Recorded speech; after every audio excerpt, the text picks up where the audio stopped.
Hello everyone, welcome back to the series of tutorials on cybersecurity. I am Deepak Niyal, and in this tutorial I am going to talk about computer networking basics. So if you want to be an ethical hacker, then there are a lot of prerequisites to begin with, and one of the most important things that you should be aware about is computer networking basics. Although I am not going to cover everything in this tutorial, but still I will try to talk about as many things as possible. This is a huge topic, so it's not even possible to cover in a short video, but we can learn the things which will become foundation for learning more networking concepts. So let's begin with it now. What is networking or a computer network?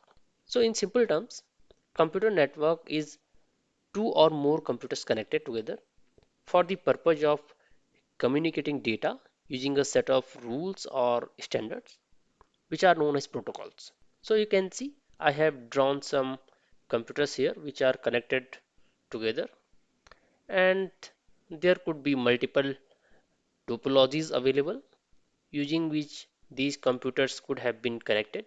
And you can see these are pink color of computers that are connected together, and these computers are connected to some other computers, or we can say other computing devices further, right? So all this connection or kind of connections depend on the topologies of the network. So you should learn about the basics of these topologies. I'm not going to cover these things in detail here, but after this discussion you will have a brief idea about it. So you might have heard about some protocols like TCP, UDP, IP, HTTP, FTP, SMTP, SSH, Telnet, and ICMP. So these are some popular protocols, and as we are talking about computer networking, so it's basically about communication between multiple computers using a set of rules which is known as protocols. So basically these protocols helps in communication. You might have used some commands previously which are based on ICMP, and those commands are ping command and traceroute command. So what these commands do? Ping command is basically a utility that helps one to check if a particular IP address is accessible or not, and it works by sending a packet to the specified address and waits for the reply. It also measures round trip time and reports error. So I will show you working of ping command in a moment, but let's discuss traceroute first. Traceroute is also based on ICMP, and it's a utility that traces a packet from your computer to the server, and it will also show the number of steps, or we can say hops, that are required to reach there, along with the time by each step. So basically it shows the path from source to destination, right? So let's see these commands in action. So here is my terminal, and what I have to do, I have to write ping, then type google.com and keep it running, stop it. Right now we are seeing some different thing here. I did not expected this, so it's IPv6 address actually that we are going to discuss in a while. But if you want IPv4 address here, you have to put -4, and then you can see it's returning these replies from there, and we are getting an IP address here which is 172.217.161.4, which is IP address of Google, right? So ping is basically helping you to check whether this server is up or running at this moment or not. So as we are getting some replies, that means server is running and up at the moment. You can see here 4 packet transmitted and 4 received, right? Now let's use another command, traceroute, and use google.com so that we can trace the path from this host to the server google.com, and you can see it shows us multiple steps that begins with reliance.reliance and this IP address which is 192.168.29.1 and ends at this IP address.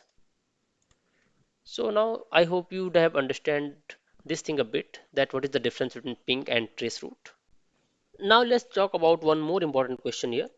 Why we need networking for ethical hacking and why we are learning all these things.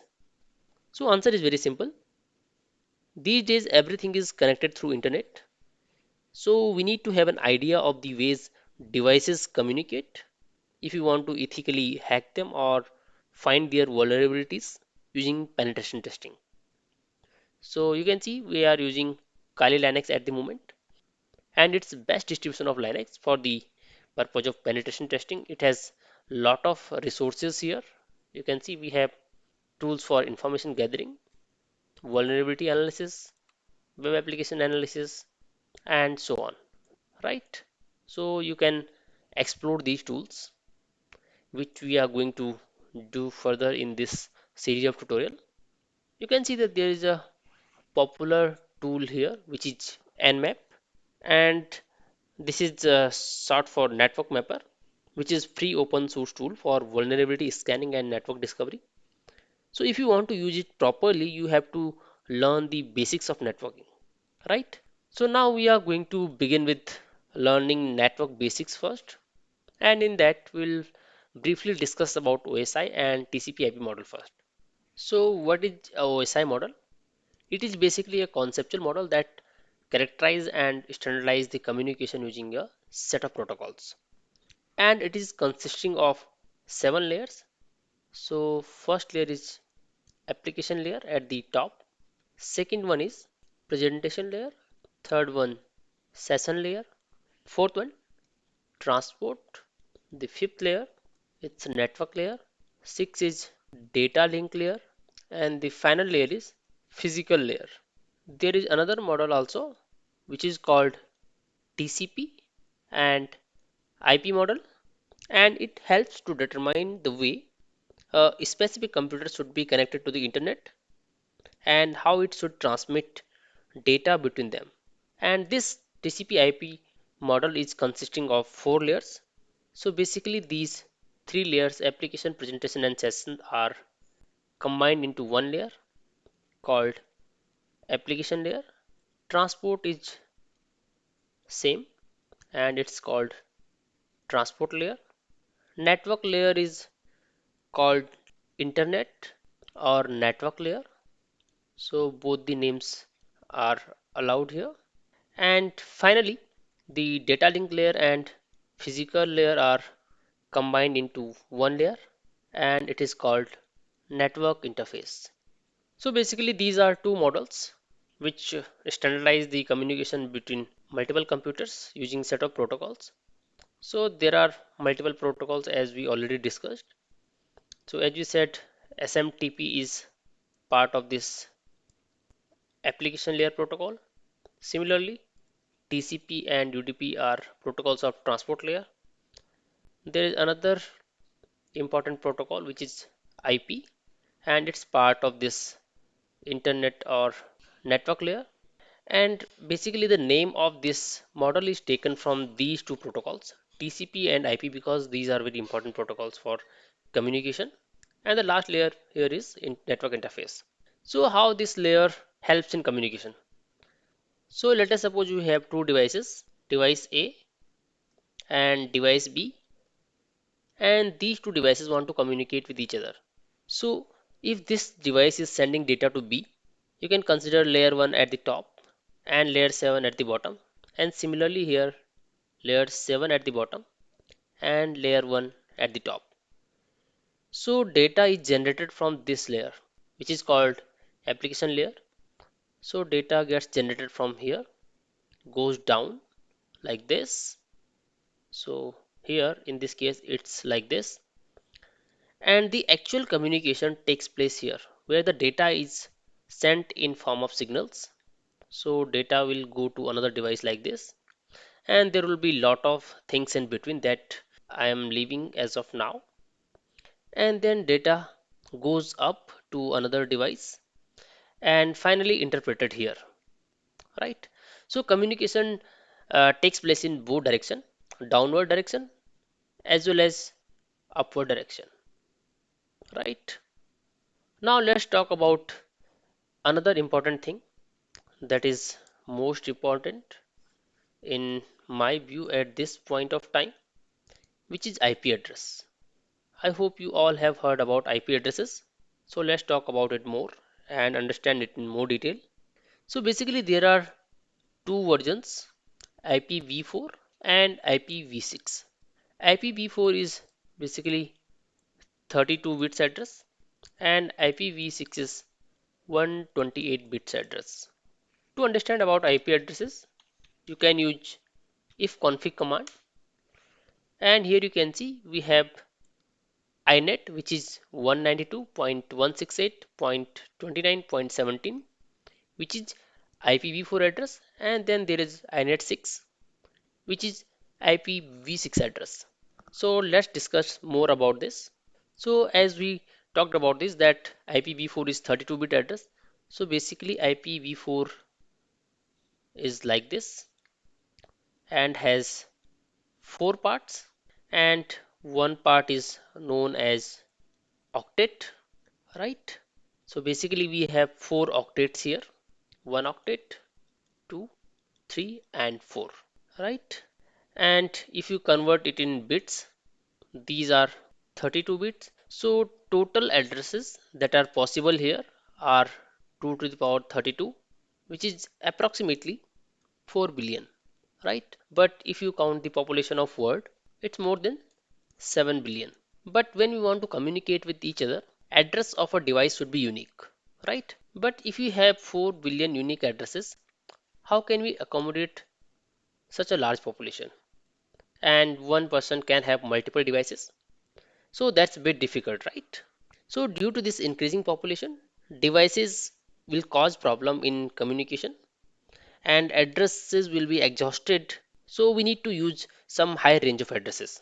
One of the solution is NAT, which is called Network Address Translation, and we have talked about it a bit in our previous tutorial. So in this case, there will be a public IP and it can accommodate multiple IPs which are private IPs to the devices inside a organization or a home network, right?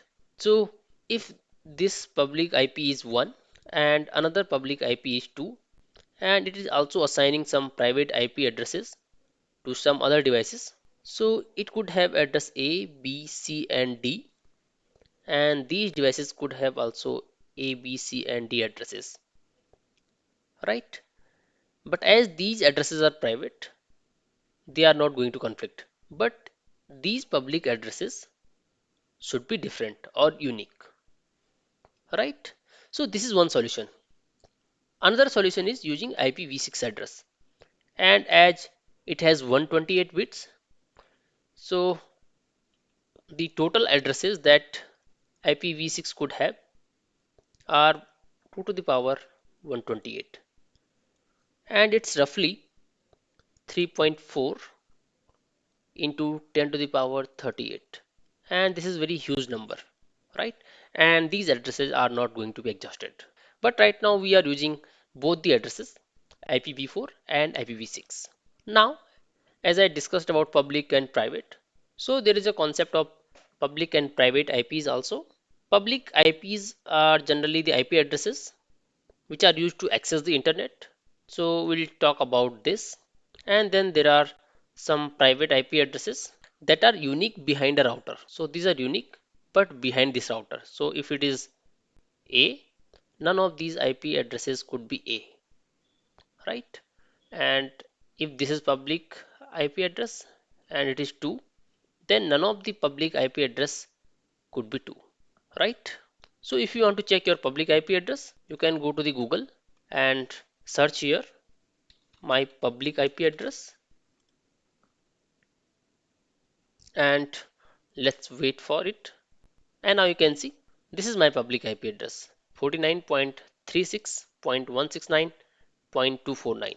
But if I check my private IP address, it is my private IP address. It is beginning with 192.168 and the public IP is beginning with 42. Clear? So both these addresses are very different. So what happens when you open a website from your computer? That request is sent from computer to the router as a private IP address, which is this address. after which the router requests the website from your ISP using the public IP address, right? That has been assigned to your network.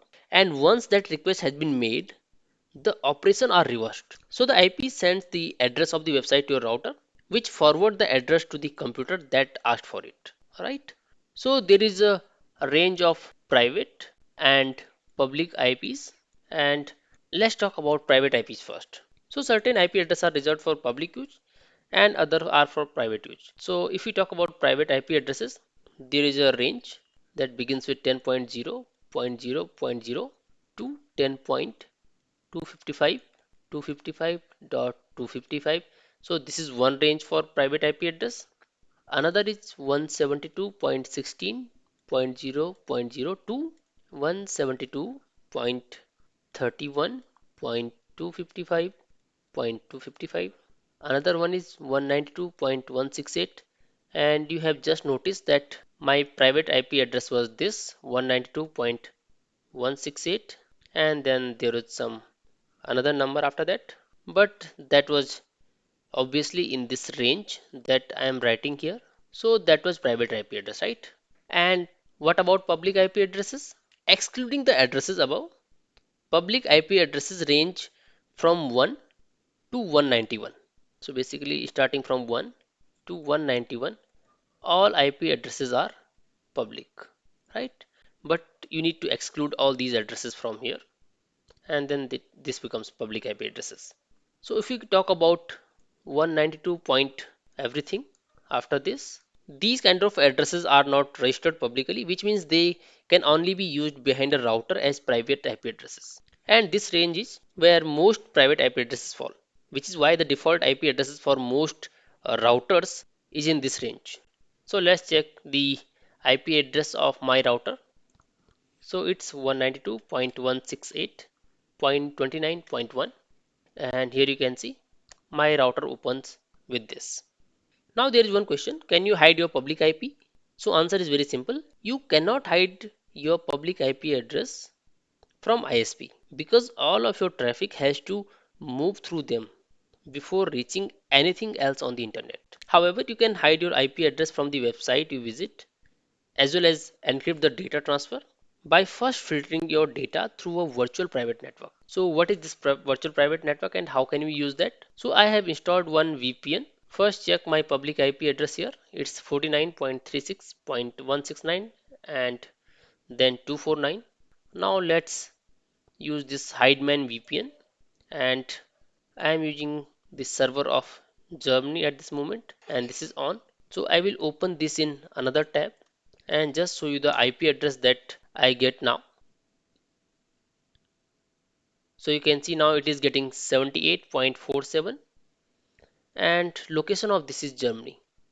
You can change the location from here, use Russia, and now refresh this page again and you can see it is giving us another country, Russian Federation, and IP address is again changed, right? So what's actually happening here? Normally when accessing a website, that website can see your specific public IP address that requested to view their website. So doing a quick search on an IP finding website will tell that website that what your ISP is, right? But since your ISP knows which IP addresses have been assigned to you, specifically that would mean that when you visit a website, that could be pinned directly to you. So what is actually happening? This is your public IP address, right?